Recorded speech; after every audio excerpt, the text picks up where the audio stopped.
silêncio das galerias para que comece a parte efetiva da posse. Prometo manter, defender e cumprir a Constituição, observar as leis, promover o bem geral do povo brasileiro, sustentar a união, a integridade e a independência do Brasil.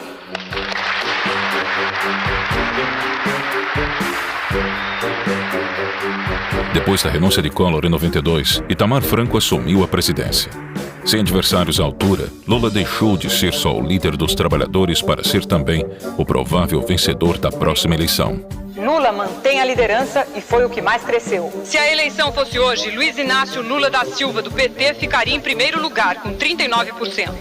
Na última pesquisa, ele tinha a preferência de 36% dos eleitores. As intenções de voto indicavam Lula como futuro presidente, e o PT já estava escolhendo os ministros. O Lula tem uma bancada no Congresso Nacional que não teve um nome envolvido na CPI do Collor, um nome na lista do jogo do bicho. Tem uma bancada que tem ética na política. A esperança em Lula era tão grande que em abril de 1993, o presidente do PSDB admitiu a intenção de formar uma aliança com o PT para concorrer em outubro. Mas o sonho de Lula de finalmente ser o presidente do Brasil começou a desabar. O novo ministro da Fazenda, Fernando Henrique Cardoso, se reúne com os líderes do PSDB. O principal assunto foi uma estratégia para evitar choques entre o partido... Em maio de 93, o desconhecido Fernando Henrique Cardoso foi nomeado pelo presidente Itamar Franco para o cargo de ministro da Fazenda. A missão de FHC era acabar com a inflação que chegava a 1.348%. O desespero do brasileiro pesava em seus ombros.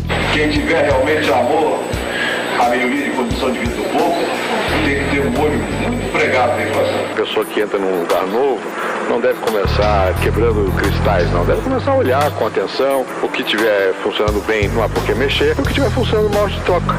Depois toda a plateia aplaudiu de pé o novo ministro da Fazenda. Em agosto de 93, Fernando Henrique juntou uma equipe de economistas para montar o Plano Real. Em 1994, o projeto foi anunciado. Nós estamos desenhando um programa econômico de estabilização para um país de alta inflação, com crescimento econômico e uma sociedade aberta e democrática que nós queremos mantê-la assim. Depois de décadas de inflação, o Plano Real tirou o Brasil da queda livre. Foi eficaz, estabilizou a economia e aumentou o poder de compra da população. Primeiro vem o ajuste fiscal, um corte de 22 bilhões de dólares no orçamento, ou 5 trilhões e meio de cruzeiros reais. Ainda assim, é preciso mais dinheiro para equilibrar as contas. A ideia, então, é aumentar todos os impostos em 5%. Haverá um sacrifício, indiscutivelmente, de todos. Quando toda a economia estiver atrelada ao novo índice, chegará a hora de mudar de moeda. Esse pão com manteiga, que custa 600 cruzeiros reais, passaria a custar 26 centavos de reais. No dia 1º de julho de 94, o real começou a circular. Na estreia oficial do real, não houve atropelos. O movimento foi tranquilo nos bancos e caixas eletrônicos de todo o país. Sarney, Collor e Itamar já haviam cortado zeros, congelado os preços e renomeado a moeda. Mas nada tinha funcionado. O real nascido hoje é a 9ª moeda brasileira em meio século. A diferença do plano de FHC era sua gradatividade. Não foi lançado do dia para a noite como o plano de Collor. A grande diferença deste plano é que ele não teve um dia D. Nada entrou em vigor hoje, por decreto, automaticamente. E a grande sacada do ministro era que os resultados se consolidariam durante o período eleitoral. Pois é, lançado o real, o governo vai usar a chamada âncora cambial para segurar a inflação nos primeiros 3 meses. Assim, R$1 ficaria valendo $1 nesse período. Então, vamos contar. Congelamento cambial seguraria a inflação perto de zero, pelo menos em julho, agosto e setembro. E dia 3 de outubro é dia de eleição. Uma curiosa coincidência, né?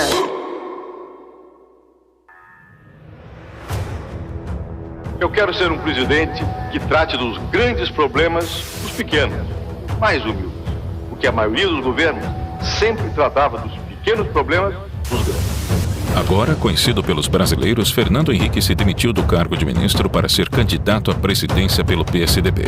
Partido que 1 ano antes queria formar chapa com Lula. Eu vou ser presidente da República e de mãos dadas com o Tasso, nós vamos mudar o Brasil! Nós vamos mudar o Brasil! O sucesso do Plano Real tornou o FHC um forte concorrente na corrida eleitoral. Agora, Lula tinha um adversário e o Plano Real era a pauta dessa briga. Imediata, é preciso ver no longo prazo se a economia brasileira resiste. Esse plano foi feito com cuidado, com muita objeção do PT, do PDT que atrapalhava, mas nós fomos fazendo. A continuidade da medida que acabou com a inflação dependia da vitória de FHC nas urnas. O PT, liderado por Lula, era uma ameaça ao plano. E esse Plano Real não se sustenta depois da campanha, porque o pessoal que está junto com o Fernando Henrique Cardoso não quer estabilidade nesse país, até porque foram eles que criaram todos os planos.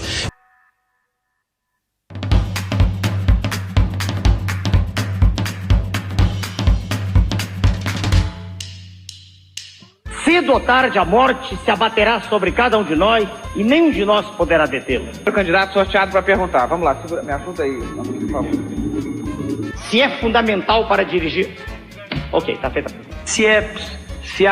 Eu percebo que o nível de escolaridade do senhor é mínimo. É muita ignorância querer confundir capacidade política com curso superior. Não por ignorância, perdoe-me, senhor. O nosso satélite, a Lua, gira em torno da Terra e nenhum de nós pode fazer absolutamente nada para modificar sua trajetória. O seu tempo está correndo. Sim. Saiu você, Lula. Você vê aqui. Erraram os que votaram no Collor e erramos nós que votamos no Lula. Sabe por quê? Pela inexperiência. Agora, ao contrário. A mim. Dê preferência ao Fernando Henrique. Então vamos lá? Claro, vamos lá. Eu não tinha dúvida quanto à preferência do governador Brizola. Um dia de sol equivale a 315 mil usinas de Itaipu funcionando o tempo todo. Risonho, amável, não briga com ninguém. Quer dizer... Já que ele foi tão amável em se referir a mim, eu fiquei até com a expectativa que o segundo turno ele vote em mim. Vamos lá. Opa. Existe um cancro fagedênico destruindo as entranhas da nação. A mídia foi bastante cruel comigo esses meses todos. Todos. Eu montava em cavalo, diziam que era Jack. Eu acho que é bom mesmo agora a gente dormir. Vamos lá. Em abril, Lula tinha cerca de 40% das intenções de votos, percentual que faria o petista vencedor da eleição em outubro. Em maio, o FHC formou alianças com PFL e PTB. Em junho, Bisol, vice de Lula, foi denunciado por corrupção em parceria com a então desconhecida Odebrecht. Aloysio Mercadante, um dos fundadores do partido, foi nomeado e salvou a candidatura de Lula. Em julho, Lula ainda era o líder nas pesquisas, mas sua vantagem não era mais a mesma. Queda de 5 pontos percentuais na diferença entre o candidato do PT, Luiz Inácio Lula da Silva, e Fernando Henrique Cardoso, do PSDB. Em agosto, o Plano Real dava resultado. O poder aquisitivo da população, que por anos foi destruído, finalmente aumentou. O jogo virou. Os preços não sobem mais com aquela velocidade de um Brasil de inflação de 40%. FHC passou a liderar as pesquisas com 45% das intenções de voto. Lula diminuiu para 23%. A minha candidatura lidera as pesquisas em todas as regiões do país. Era hora da crise no PSDB. O petista Chico Vigilante denunciou o candidato a vice de FHC, Guilherme Palmeira, por receber propina da empreiteira Sérvia. Marco Maciel, senador pelo PFL, foi nomeado no lugar de Palmeira e o escândalo não abalou a FHC. Com ampla vantagem nas pesquisas e a vitória de FHC quase certa, a última esperança de Lula surgiu em setembro. A saída do ministro Rubens Recupero surpreende o país. Fernando Henrique Cardoso fez questão de desvincular as declarações do ex-ministro Recupero com a candidatura dele. Na conversa, Recupero, um dos articuladores do Plano Real, disse que o plano foi usado como propaganda para beneficiar a candidatura de Fernando Henrique. Não tem nada a ver, isso é questão de governo. Ele não está em campanha comigo. A conversa foi captada por antenas parabólicas e amplamente divulgada pela mídia. E foi assim que uma pessoa em Brasília flagrou as declarações do ministro e gravou tudo. E o Brasil conheceu os bastidores do Recupero. Eu não tenho escrúpulo, o que é bom a gente fatura, o que é ruim. Porque o que o ministro acaba de fazer é brincar com o sentimento de uma nação. É a candidatura oficial. Meus adversários querem derrubar a minha candidatura de qualquer jeito. 2 dias depois, Recupero renunciou ao cargo. Quem o substituiu foi Ciro Gomes, na época filiado ao PSDB. A equipe está feliz com a designação do Ciro e o Brasil também. Para desespero do PT, mais uma vez a popularidade de FHC não sofreu abalos após a crise. O golpe final contra Lula aconteceu ainda em setembro. O Plano Real, criado por FHC, diminuiu a inflação para 1,95%.